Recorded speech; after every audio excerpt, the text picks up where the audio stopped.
ह्या माणसासोबत लग्न करून ना माझ्या आईच्या नशिबात फक्त आणि फक्त त्रास, अपमान एवढंच होतं.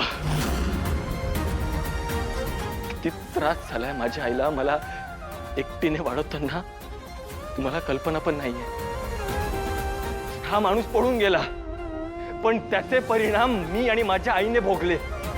नवऱ्याने टाकलेली बाई, लग्नाशिवाय गरोदर झालेली बाई अशी नावं ठेवली लोकांनी तिची. ना तिला कधी कोणी हळदी कुंकाला बोलवलं, ना कधी सन्मान दिला, ना तिला कधी सन्मान मिळाला ना मला. लग्न होऊन सुद्धा, नवरा जिवंत असून सुद्धा एका विधवेचं आयुष्य जगली ती. पण आयुष्यभर या माणसाबद्दल जे काही बोलली आहे ना ती, ते चांगलंच बोलली आहे. आणि हे तेव्हा आयुष्य आरामात जगत होते, नवीन संसार थाटत होते. मला नाही वाटत की यांच्या मनात एकदा तरी माझा किंवा माझ्या आईचा विचार आला असेल की ते कसे जगतात. पण ती मरताना सुद्धा यांच्या वाटेकडे डोळे लावून होती.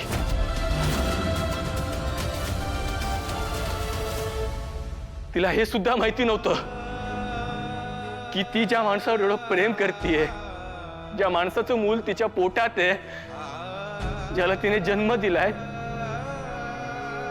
त्याचा बाप तिला सोडून कधी परत येणारच नाहीये.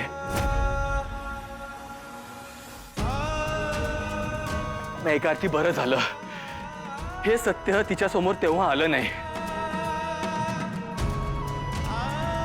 तिला खूप धक्का बसला असता या गोष्टीचा, ती कधीच यातनं सावरू शकली नसती.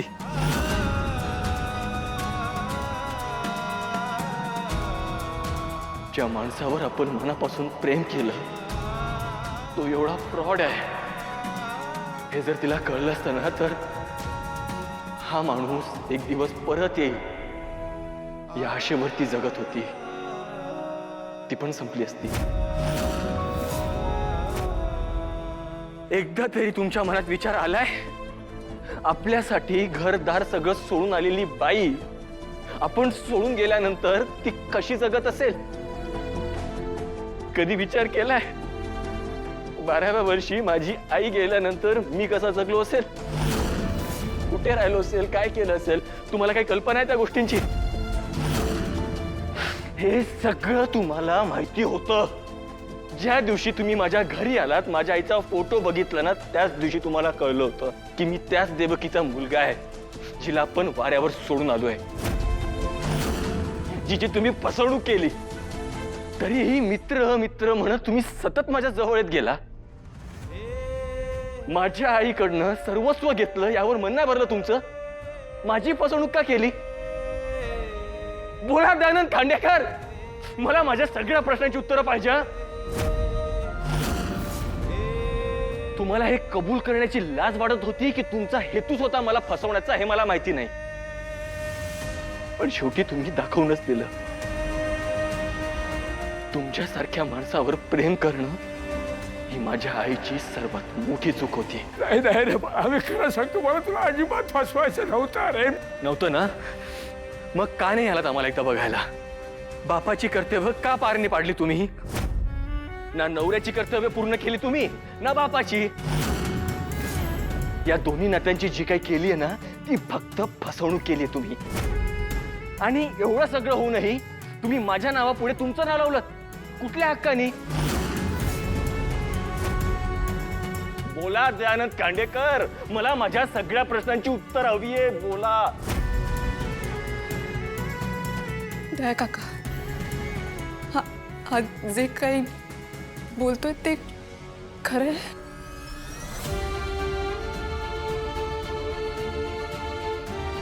हा,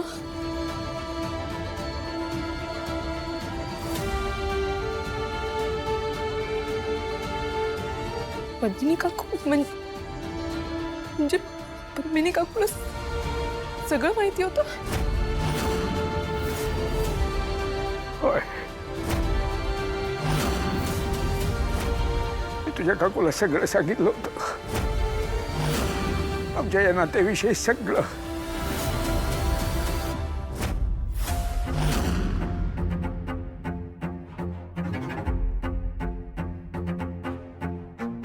देवकी,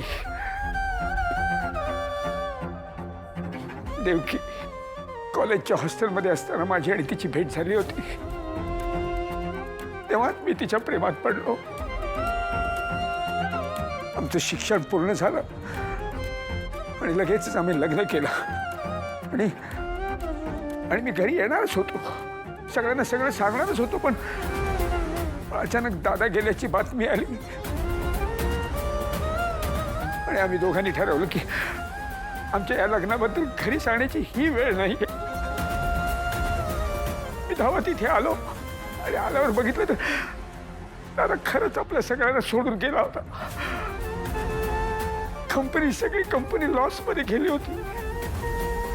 वहिनी एकटी पडली होती. घरातलं करता म्हणून सगळी जबाबदारी माझ्या एकट्यावर आली. ऑफिस, प्रॉपर्टी सगळं बँकेने जमा केलं होतं. राहतं घर विकायची वेळ आली होती. एवढं सगळं मोठं कुटुंब घेऊन मी कुठे जाणार होतो मला काही कळत नव्हतं. आणि देवकीबद्दल सगळ्यांना सांगण्याची ती वेळ नव्हती. तेव्हाच पद्मिनीचं स्थळ आलं माझ्यासाठी. तिचे बाबा आपल्या कंपनीत इन्व्हेस्ट करणार होते. वहिनी आणि माझ्यासमोर कंपनी आणि आपल्या सगळ्या कुटुंबाला सावरण्याचा फक्त एकच मार्ग होता, पद्मिनीशी लग्न करणं.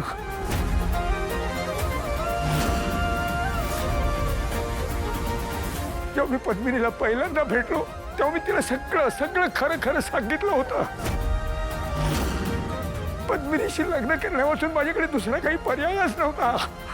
सगळी दारं बंद झाली होती माझ्यासाठी. एकीकडे माझं प्रेम होतं तर दुसरीकडे माझी जबाबदारी. पद्मिनीशी खोटं बोलून मला तिच्याशी लग्न करायचं नव्हतं. एक नवरा म्हणून मी माझी कर्तव्य पूर्ण करू शकणार नाही हे तिला मी स्पष्टपणे सांगितलेलं होतं. खरं माझ्या मनात देवकी होती.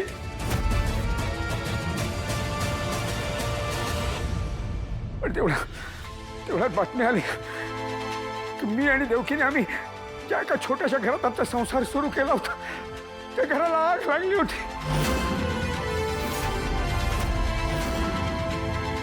तिथे राहणाऱ्या व्यक्तीचा सुद्धा त्या आगीत जळून मृत्यू झाला होता. त्या आगीत देवकी सुद्धा. मग माझं आणि पद्मिनीचं लग्न झालं. ती माझं कर्तव्य पार पडलं. माझं घर, माझं कुटुंब सावरलं.